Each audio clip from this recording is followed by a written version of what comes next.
समाजमनाचा वेध आणि आपुलकीची सेवा देणारे आपले news channel Erala news. Khatav तालुक्यातील वडूज येथे बहुजन हितकारिणी सामाजिक संस्था आणि भीमाई ग्रुपच्या वतीने विश्वभूषण बोधिसत्व डॉक्टर बाबासाहेब आंबेडकर यांची जयंती निमित्त आयोजित सांस्कृतिक सोहळ्यास मोठा प्रतिसाद मिळाला। या निमित्ताने शालेय स्तरावरील विद्यार्थ्यांसाठी वक्तृत्व स्पर्धेचे आयोजन करण्यात आले होते। या स्पर्धेमुळे चिमुकल्यांना चांगले व्यासपीठ मिळण्याबरोबर बाबासाहेबांच्या विचारांचा चांगलाच जागर झालाय। या स्पर्धेत प्राथमिक गटात सृजना भगवान सरवदे, आराध्या अमोल जाधव, समृद्धी प्रतापसिंह मगर, माध्यमिक गटात कावेरी किरण घाडगे, श्रावणी सुभाष बोबडे, वैभवी दादासाहेब जगताप, तर उच्च माध्यमिक गटात स्वप्नाली मायाप्पा मोरे, स्वाती भास्कर नलवडे, श्वेता नितीन पवार यांनी अनुक्रमे पहिले 3 क्रमांक पटकावलेत। सायंकाळी सविता शिरसाट यांचे मी रमाई बोलते हे एकपात्री नाटक झाले, तर रात्री वडूज येथील धम्मज्योत कला मंचच्या वतीने भीमगीतांचा बहारदार कार्यक्रम झाला। दुसऱ्या दिवशी सकाळी मान्यवरांच्या उपस्थितीमध्ये ध्वजारोहण करण्यात आले। त्यानंतर लेखक भगवान अवघडे यांचे संविधान आणि भारतीय समाज या विषयावर व्याख्यान झाले। पोलीस निरीक्षक घनश्याम सोनवणे कार्यक्रमाचे अध्यक्षस्थानी होते। दुपारी महिलांसाठी फनी गेम्स, सायंकाळी भोजन आणि जलसा परिवर्तनाचा प्रस्तुत सम्राट प्रबोधन गायन पार्टीचा कार्यक्रम झाला। या कार्यक्रमात वैभव गायकवाड आणि अनिकेत गायकवाड यांनी वेगवेगळ्या गीतांच्या माध्यमातून उपस्थितांचे मनोरंजन करण्याबरोबर प्रबोधन साधण्याचा प्रयत्न केला। नगरसेवक ओंकार चव्हाण, नगरसेविका सौ Shobha Waydande, doctor Shivajirao Kumbhar, doctor Ashokrao Tasgaonkar, doctor Pravin Chavan, doctor Mahesh Mane आदींसह मान्यवरांनी भेट देऊन संयोजकांचं कौतुक केलंय। आंबेडकर यांना अभिवादन करण्यासाठी आंबेडकर जयंतीच्या पूर्वसंध्येला येथे जमलो आहोत।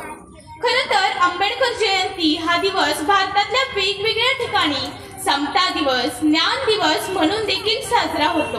अहो, इतकंच नव्हे तर ब्रिटनमध्ये, कोलंबिया, कॅनडा या देशांमध्ये आंबेडकर समता दिन म्हणून हा दिवस साजरा केला जातो।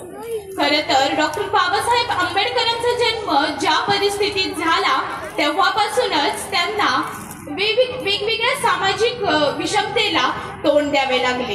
पण या सामाजिक विषमतेने डगमगून न जाता त्यांनी याच्यावर काहीतरी उपाय शोधला पाहिजे, जो आपल्या स्वतःच्याच नव्हे तर संपूर्ण समाजाच्या उपयोगाला येईल असा विचार केला। डॉक्टर बाबासाहेब आंबेडकरांनी स्वतःला समाजामध्ये न्यायाचे तत्व प्रस्थापित करण्यासाठी झोकून दिले।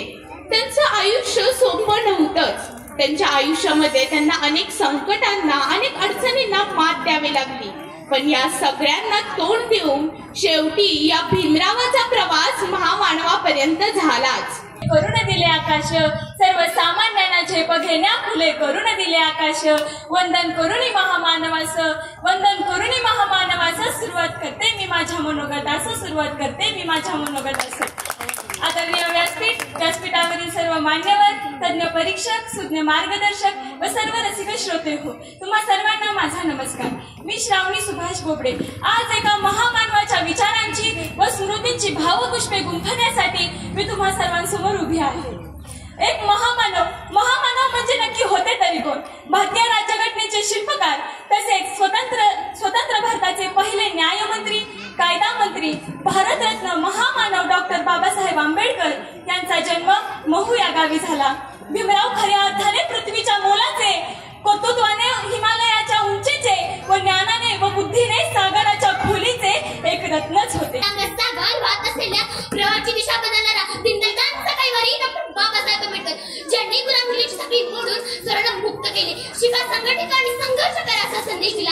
या महामानवाचे विचार दगडालाही पाथर फोडणारे अशा महामानवाला नम्र आवाहन करून मी माझ्या भाषणाची सुरुवात करते। खंडी मीराची जीर्ण छाती तिरसे किरणे बाबा, खंडी मीराची जीर्ण छाती तिरसे किरणे बाबा, माणूस पण तू दिलीस आम्हाला, आम्ही शिकलो रे ते बाबा, माणूस पण दिलीस आम्हाला, आम्ही शिकलो रे ते बाबा। दिली दृष्टी नवी सृष्टी सत्याची दृष्टी, तुझ्यामुळे सबरच झालो शिकलो हसणे रे बाबा, तुझ्यामुळे सबरच झालो शिकलो हसणे रे बाबा। डॉक्टर बाबासाहेब आंबेडकर यांना त्यांच्या मित्रांनी एक प्रश्न विचारला, इथे का अभ्यास करताय, दररोज झोपत जावं? तेव्हा त्यांनी त्यांच्या मित्राला प्रति उत्तर दिलं, तुम्ही आज जागलो तर उद्या माझा समाज, देश बांधव जगतील आणि जागे होतील। डॉक्टर बाबासाहेब आंबेडकरांचं एकच म्हणणं होतं, यशापर्यंत पोहोचण्याचा फक्त एकच मार्ग आहे आणि तो म्हणजे शिक्षण। आपली क्षमता, आपलं सामर्थ्य ओळखायला येणं हे फार महत्वाचं असतं आणि त्याला हे कळायला लागलं तो वाटेल ते करू शकतो। आणि म्हणून मला म्हणावं वाटतं, फुलांची कहाणी वसंताने लिहिली, फुलांची कहाणी वसंताने लिहिली, रात्रीची कहाणी ताऱ्यांनी लिहिली, फुलांची कहाणी वसंताने लिहिली, रात्रीची कहाणी ताऱ्यांनी लिहिली. आम्ही कुणाचे गुलाम नाही, तर आमची यशाची कहाणी डॉक्टर बाबासाहेब आंबेडकर यांनी लिहिली. मित्र हो, ज्याप्रमाणे सूर्याची तेज, चंद्राची खोली, आकाशाची उंची शब्दात म्हणता येत नाही, अगदी त्याचप्रमाणे डॉक्टर बाबासाहेब आंबेडकर यांची महती शब्दात सांगता येत नाही. प्रत्येक शिशुपुरुषामागे एका स्त्रीचा हात असतो. आपल्या पतीच्या पाठीशी खंबीरपणे उभा राहणारा डॉक्टर बाबासाहेब आंबेडकर यांच्या अर्धांगिनी रमाबाई आंबेडकर. तुम्हाला असा प्रश्न पडला असेल की त्यागमूर्ती रमाई कोण होत्या? चला तर आता सांगतेच. रमाई म्हणजे त्याग, रमाई म्हणजे समर्पण, रमाई म्हणजे सुंदरता, रमाई म्हणजे भव्यता, रमाई म्हणजे सर्वांना सामावून घेण्याची ताकद, रमाई म्हणजे डॉक्टर बाबासाहेबांची सावली आणि इथल्या लाखो दलितांची माऊली. अशी होती ती त्यागमूर्ती रमाई. अजून जर सांगायचं झालं तर या देशात डॉक्टर बाबासाहेब आंबेडकरांचा परिवार म्हणून आणि त्यांचा संसार म्हणून माझी रमाई कसा सावरण्याचा प्रयत्न करते. अशी होती ती त्यागमूर्ती रमाई. आपला नवरा परदेशात शिकायला गेलाय, त्या बाईचा रुबाब काय असा? येरळा न्यूजसाठी प्रतिनिधी सूरज भांडवलकर, वडूज. आपल्या भागातील महत्त्वाच्या बातम्या पाहण्यासाठी आजच आमच्या येरळा न्यूज चॅनलला यूट्यूबवर सबस्क्राईब करा आणि बेल आयकॉन प्रेस करा.